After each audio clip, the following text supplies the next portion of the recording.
It's your money and your money matters.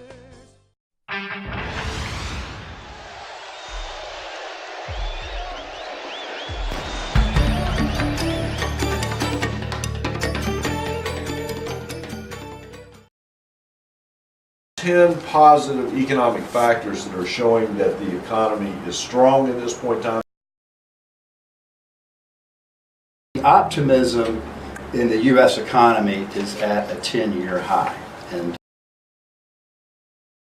Manufacturing activities at a very high point, almost 13 years now, with the service sectors following behind that at a 12-year high. Yep, and there are also 6.2 million open jobs in America, and that is a record. Unemployment is running as what they would say is full employment, 4.2, 4.3, something like that. Right. But still 6.2 million open jobs out there.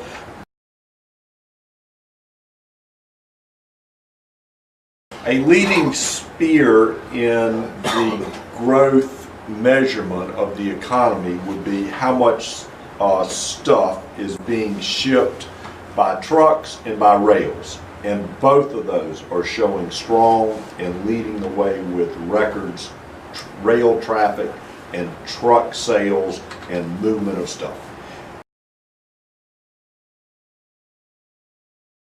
700,000 new hires already. All getting ready for big sales for Christmas. Right, so that's a positive thing.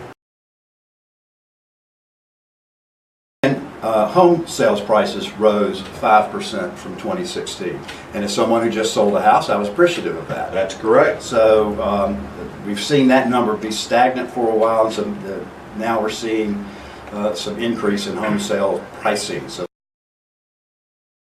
You have car sales. and I'll say the same thing, that those numbers are only going to increase because of what happened in Houston.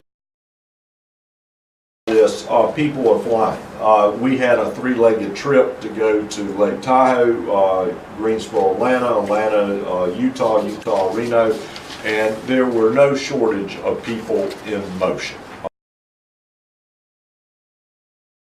Those are 10 positive economic factors that are showing that the economy is strong at this point in time, the economy is looking forward at this point in time, with indications, and we'll talk about what could derail it, but without those derailers, the economy is poised to have a strong fourth quarter and carry into a 2018, strong 2018. That if you're currently invested in the market, I would say you continue to be invested in the market. If you had cash, I'd consider cautiously walking into the right areas in the market if you understand the risk. And if you had gains, I would even say possibly at this point in time, leaving those gains on the table, because they have opportunities to have further gains if two things happen.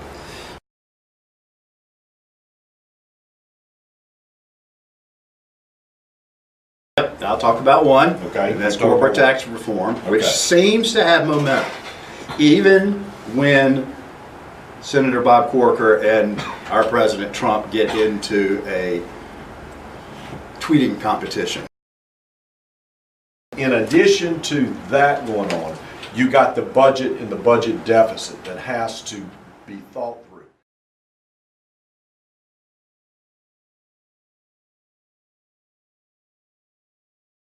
If it doesn't occur, you're going to need to do one of two things. You're going to need to do a self-check on what your risk really is. You talked about risk-wise in the shortened first segment. Then I think you would want to be overweight in types of investments that are going to be paying dividends on the equity side. On the fixed income side, you could be looking at, believe it or not, more treasuries.